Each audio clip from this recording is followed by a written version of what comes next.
শোনো প্রিয়, কখনো যদি তোমার বড্ড একা লাগে তাহলে তুমি আমার খবর নিও। আমি আবার তোমার পাশে গিয়ে দাঁড়াবো।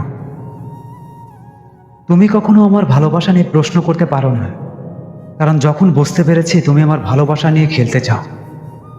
একটা মানুষ এর থেকে আর বেশি কোনো কিছুই চাইতে পারে না। নিয়তির এই সম্পর্ক লেখার বিধানে শুধু তোমার আমার মিলনটাই লেখা হলো না।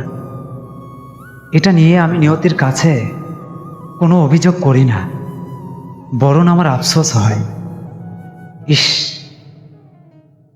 নিয়তি কেন যে আমাদের মিলনটা লেখলো না।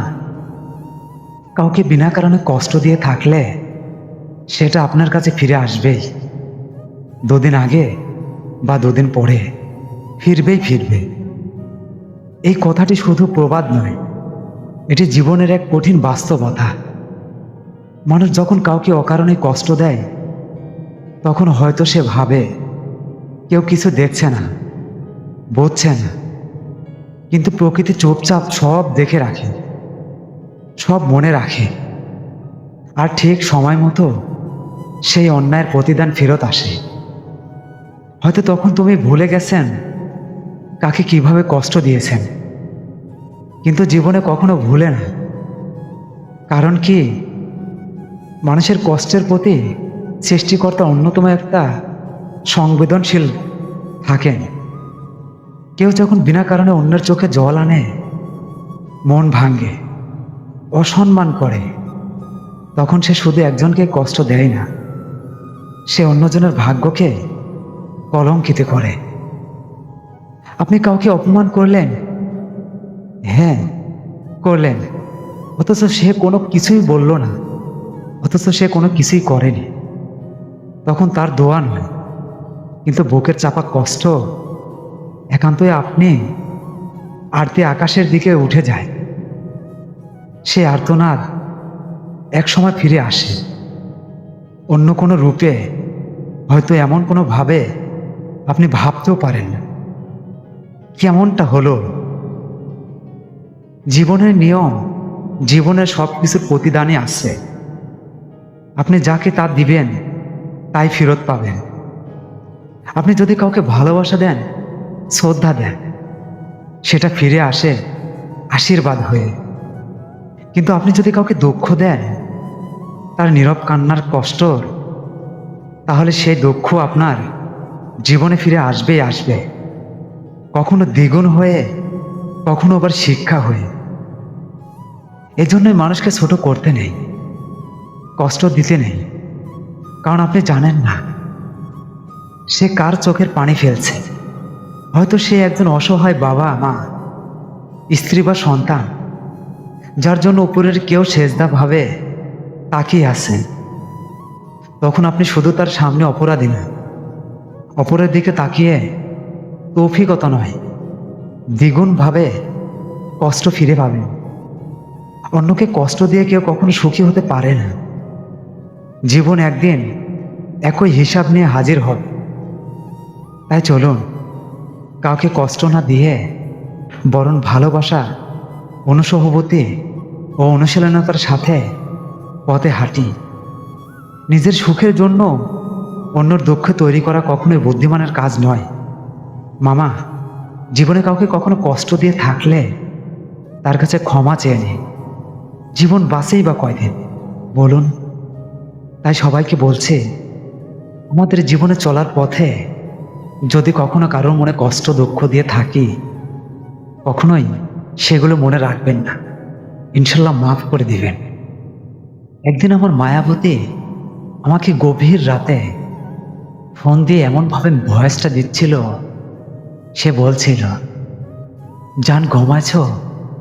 ও জান, জান, জান কথা বলবো না? ও জান, ও বেলায় কথা বলবো না? তুমি আমার সাথে রাগ করছো? হায়, তার মধুমাখা কণ্ঠ আমি কি করে ভুলে যাব। এত সাধের ভালোবাসাও একটা সময় আমাদেরকে মাঝপথে হাত ছেড়ে দিয়ে চলে যায়। তাই তোমাকে বলছি মামা, জোর করে মানুষকে বেঁধে রাখা যায়, কিন্তু তার সাথে পথ চলা যায় না। কাউকে কাঁদিয়ে কেউ কখনো সুখী হতে পারে না। সময়ের ব্যবধানে হয়তো সে একদিন না একদিন হাসবে, আবার একদিন না একদিন কান্না করবেই। অভিশপ্ত জীবনে অন্ধকার নেমে আসবেই আসবে।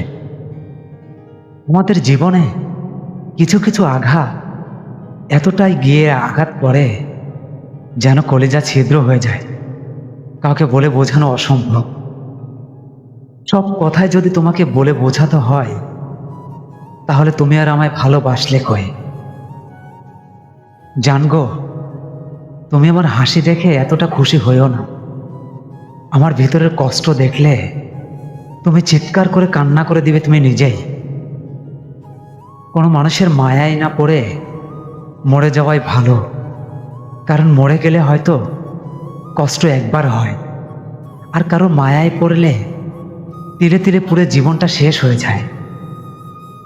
রাত জেগে যার জন্য সময়ের প্রহর গুনছেন আপনি, সে ঠিকই ঘুমিয়ে গেছে। শুধু শুধু অপেক্ষায় বসে আছেন আপনি। যার জন্য মনে বেঁধে রেখেছে আশা, সেই তো ভেঙে দিয়েছে আমার ভালোবাসা। সেও আমাকে ছেড়ে যায়নি, আমিও তাকে ছেড়ে দেইনি, কিন্তু ভালোবাসা আমাদেরকে ছেড়ে চলে গেছে। যেই মানুষটাকে চাইলাম মন থেকে, তাকেই তো হারাইলাম সবার আগে। জানগো, ভালোবাসা জানি না আমি, তবে কখনো তোমার কথা মনে পড়লে আমার আর কিছুই ভালো লাগে না। ভালো তাকেই বাসো যে ভালোবাসা জানে, কারণ সবাই ভালোবাসার মূল্য বোঝে না। বন্ধু মানে ভালোবাসা, মন খারাপের সময় সাহস দেওয়া, পাশাপাশি চলা, এবং সারা জীবন দুষ্টামি করে একে অপরের সারা জীবন পাশে থাকা, এটাকে বন্ধুত্ব বলে। আস্তে আস্তে বিশ্বাসটা কেন জানি হারিয়ে যাচ্ছে জীবন থেকে, কিছু মানুষের ব্যবহারের কারণে। আমার এই জীবনে সবাই আছে, কিন্তু শখের মানুষটা আর নেই। তুমি কষ্ট আমাকে ঠিকই দিলে, কিন্তু কখনো ভালোবাসা দিলে না। আমি জানি না আমি কেন এত তোমায় নিয়ে স্বপ্ন দেখি। আমি জানি শুধু তোমায় মিস করা কত যে আনন্দের, এই কারণেই তোমার জন্য অপেক্ষা করি। নারী তুমি ব্যর্থ পুরুষের মন না বোঝার জন্য। পুরুষ শুধু ভালোবাসে একজনকে, আর সেই ভালোবাসা মানুষের পাশে অন্য কাউকে দেখলে পুরুষের মাথা গরম হয়ে সাথে সাথে। যার জন্য নিজেকে পোড়ায়, তার কাছে আমার কোনো মূল্য নেই। এর চেয়ে কষ্ট কিসে হতে পারে ভাই?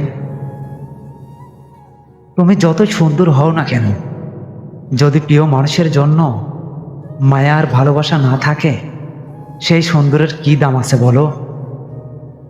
কি নিদারুণ আফসোস, তাই না? অধিকার হারিয়ে ফেলার পর মানুষকে আর নিজের করে দাবি করা যায়নি।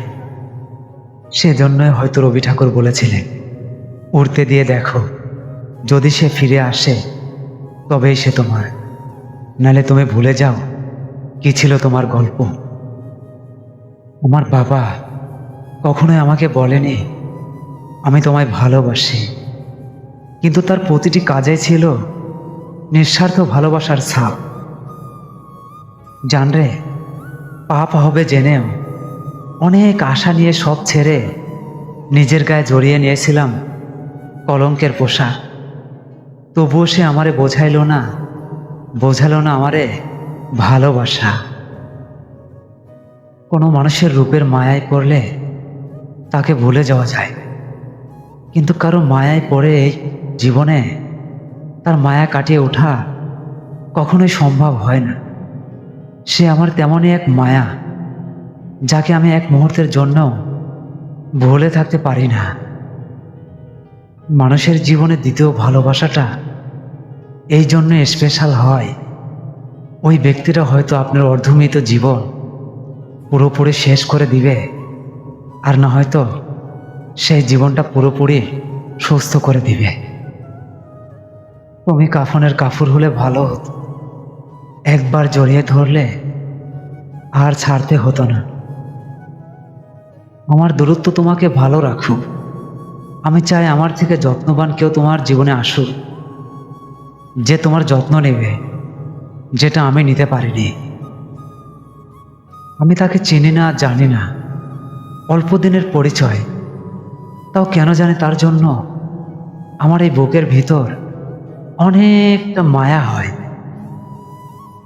আমি বড়ই লোভী, এত কিছু থাকা পরেও আমি তোমার অভাবে অভাবী।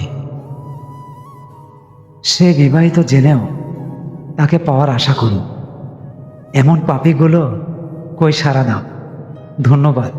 ভিডিওটি ভালো লাগলে আমাদের ছোট্ট চ্যানেলটি সাবস্ক্রাইব করে পাশে থাকা বেল আইকন বাজিয়ে রাখবেন পরবর্তী নতুন ভিডিও পাওয়ার জন্য।